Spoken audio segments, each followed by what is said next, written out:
TCI is brought to you by Spendthrift Stallion Warriors Reward, Medaglia d'Oro's leading freshman sire, already with 4 stakes horses to date.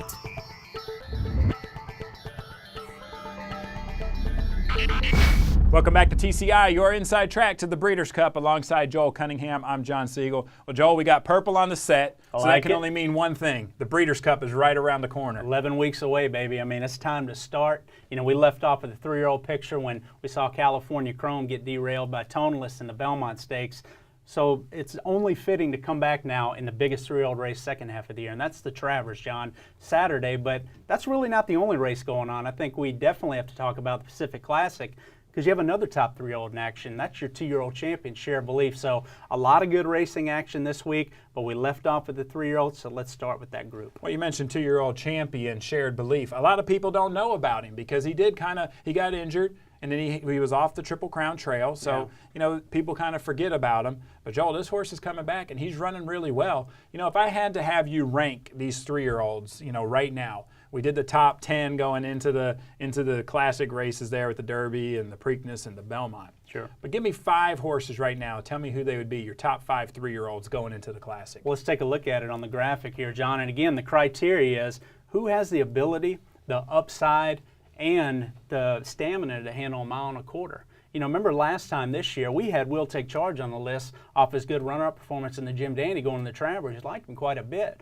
But really, he was completely off the radar. If you would have told me this time last year, Will Take Charge, you know, was going to be a horse that get beat in the Breeders' Cup Classic by that, you know, over older horses, I would have told you you're crazy. But he developed, John. So I'm looking for 5 3-year-olds here that can replicate that, because we haven't seen a 3-year-old win the Breeders' Cup Classic on the dirt in some time. I mean, Curlin 2007. I know Ravens passed it on the poly track, but on dirt, you know, it's been a good 6-7 years now. So starting with the top 5 here, Candy Boy, John. I was impressed by his performance last time out in the West Virginia Derby. To me, this colt's always showed quality. He's a coming type colt. You know, he's a horse that, you know, to me is just going to get better and better. You know, I thought his performance, he was wide last time out. Didn't get the best of trips, in my opinion. Still barely got run down by Tapiture. I thought it was a pretty legit race in there with Vickers in trouble. Candy Boy's a horse that, again, Santa Anita's his home course. He'll need a fast pace to factor down the road in the Breeders' Cup Classic, but he's one of those colts that, to me, will love 10 furlongs and could develop. So I'm going to have him in the 5 spot. Okay, well, let's go now into Shared Belief. We mentioned a little bit about him. 2-year-old champion. Joel is a serious racehorse. You know, he's coming. You know, he's a little late to the show here, but Joel, this is the time for him to really show what he's got. Yeah, late to the show. I mean, it was unfortunate he came off the Derby trail with a little injury, but, you know, if anybody had any doubts about him, just look at the way he came back. The Los Alamitos Derby. I mean, we talked about Candy Boy, number 5 on the list. He blew Candy Boy out of the water by 4.5 lengths off the layoff, John. So we know that quality, it's all there with Share Belief. The question I've always had with him, and you know, you dig into his female family, can he get a classic distance? And I have real concerns about him handling 10 furlongs against the best company, kind of like a horse like Bayern, like that we'll talk about in the Travers Stakes. So Share Belief, he'll run this weekend. We'll learn a lot about him in the Pacific Classics, because not only does he face a good group with Game On Dude and some others, but he has to go a mile and a quarter. So, Joel, we were at the Belmont Stakes. We were there to, you know, see if California Chrome was going to be the first Triple Crown winner. There was a lot of buzz about a horse named Wicked Strong. A lot of people really felt like he had a huge chance to win the Belmont. They were disappointed in that. They made an equipment change, and it seems like last time out it really worked for this colt. Yeah, California Chrome couldn't beat the 35-year, you know, Triple Crown jinx. But Wicked Strong was a horse that, if you recall, was number 1 on our TCI top 5, because we really thought maybe he had the best profile going to the Belmont. Locally based there, a lot of success in New York, had that upside, John.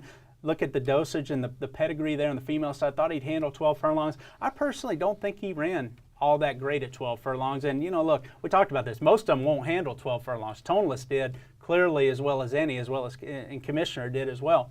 But Wicked Strong, we know he's good at 9 to 10 furlongs. And ever since they put the blinkers on, he's shown a little bit more interest early on in his race. He's not as pace dependent. And we saw that last time out the Jim Dandy Stakes. It was a slow pace, and maybe Saratoga was a little speed favoring. However, he took advantage of it.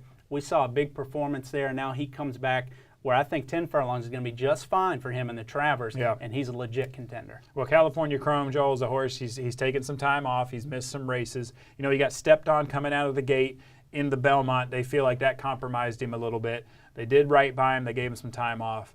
Every report that I'm hearing about him, This horse loves to train. He's glad to be back doing his job. I think this horse is a serious racehorse. Now, can he win the Classic? I don't know, but especially he hasn't had those races leading up. He's probably going to get one prep and then straight to the Classic. That's a tall task. Well, they initially wanted to point him for the Pacific Classic, and after the foot injury, he took some more time off, and probably the prudent thing not to have to run him against Game On Dude and Share Belief this early this Sunday. But he is back working. And I think you're going to see him take the same path Will Take Charge did last year. Very lucrative purse in the Pennsylvania Derby. Probably point for that race. That'll be the final big opportunity to run against straight 3-year-olds. From there, we'll see him come back to Santa Anita, John. He'll be the buzz horse because everybody remembers that Santa Anita Derby victory where he was awesome over that racetrack. The question I have for him is his best race was the Preakness, if you want to talk about his Triple Crown races. I don't think he handled 12 furlongs in the Belmont. Like I said, most of them didn't.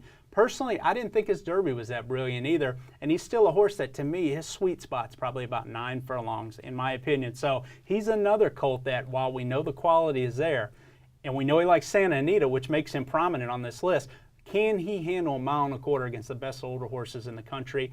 Big question mark, in my opinion. Well, let's talk about Toneless here, a horse you have in at number 1. We've talked about his Belmont. We've talked about a few things. One thing we haven't talked about is this horse was a huge disappointment his last time out, but yet you still have him in at number 1. Tell me why. What's interesting is he doesn't have a win at 1.25 miles yet because he's never really run at that distance. Obviously, his Peter Pan's 1.1 miles, then he ran 1.5 miles, then he cut back to 1.1 miles last time out. I think 1.25 miles is going to hit him right between the eyes. I really think that is going to be his distance. And look, I know he got beat by Wicked Strong last time out, but to me, if you look at Joel Rosario, he could have taken a tactical edge with this horse. Remember on the Peter Pan, he was on the lead. He had the tactical speed to really force the issue if they wanted to in the Jim Dandy. They didn't do that. He actually took him back to last at one point. Yeah. Let Wicked Strong go off on a slow pace and then try to run him down over Saratoga, which at the beginning of the meet was a very speed-biased track. He wasn't going to do that. I really think they treated the Jim Dandy like a prep.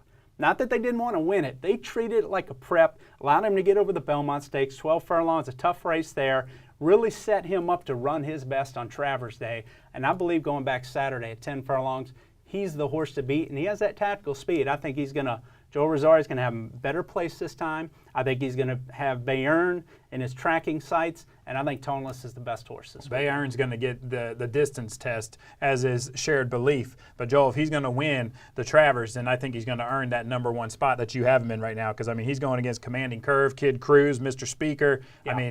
It's a serious race, but the Travers always is. That's why it's the Midsummer Derby. But, it's interesting to see Shared Belief, a horse that's, coming a little late, but he's going to have a huge test in the Pacific Classic going against Game On Dude. Yeah, the Travers is a deeper race for 3-year-olds, a serious race, but all those horses you mentioned, they're all closers. A lot of them are pace dependent. The thing I like about Toneless is he has some tactical speed. Bayern's a horse that he was brilliant in the Haskell, again, over speed-biased track, and they let him get away. They allowed him to get a breather on the turn and scoot away, and it was over. Baffert owns that racetrack. Different ball game going 1.25 miles in this race. He'll have a target on his back. I think Rosario will have Toneless prominently placed. To me, his tactical speed at 1.25 miles, he's going to be the horse to beat on Saturday. And you mentioned the real horse to keep an eye on is Share Belief Sunday. To me, he's the one that has something to prove. Going back 1.25 miles with the possible distance limitations, if he has to run by a horse like Game On Dude, remember Game On Dude, what he did last year in the Pacific Classic coming in fresh. If he can run by Game On Dude and hold off Majestic Harbor and some of those other closers, prove to beat the older horses second off the layoff here, then watch out. We could really have something special. He won't be 4th on the list any longer. He'll probably move up to number 1. Well, Joel, we're going to have a ton of races to talk about in the upcoming weeks, but it's good to catch up on these 3-year-olds. It's going to be an exciting Breeders' Cup going into the fall. Absolutely. Thank you guys for watching. Make sure you come back. Like I just mentioned, we got a lot of horses to go over, and there'll be a lot of top 5s talking about all these Breeders' Cup divisions.